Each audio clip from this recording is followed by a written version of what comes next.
মাইটি Australia, মানে হারার আগে যারা হার মানে না, মানে কে ভেবেছে যে এই ম্যাচ অস্ট্রেলিয়া জিতবে? আজকে একই দিন দুইটা রেকর্ড আইসিসি চ্যাম্পিয়ন্স ট্রফিতে, 351 রান, এটা কিন্তু আইসিসি চ্যাম্পিয়ন্স ট্রফির হাইস্ট রান ছিল, এবং একই সাথে বেন ডাকেটের 165, সেটাও কিন্তু ব্যক্তিগত সর্বোচ্চ ছিল।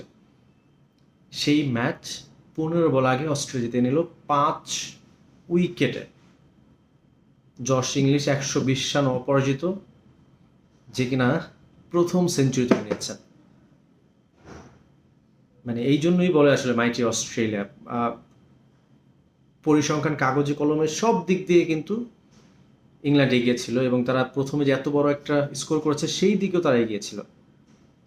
কিন্তু যদি বলি যে মার্কউড 7-এর উপরে রান দিয়েছে, ইকোনমিক যদি দেখি, জোফরা আর্চার 8-এর উপরে রান দিয়েছে, ব্রাইডন কার্স 9-এর উপরে রান দিয়েছে, কোনো বলার আসলে ভালো করতে পারেনি যদি আদিল রাশিদকে ছাড়া।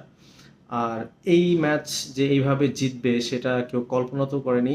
আমি আসলে ক্ষমা চাচ্ছি যে গতকালকে আমি এগিয়ে রেখেছিলাম ইংল্যান্ডকে, তবে একটা কথা বলেছিলাম যে মাইটি অস্ট্রেলিয়া, তাদের দিনে তারা যে কোনো কিছু করতে পারে।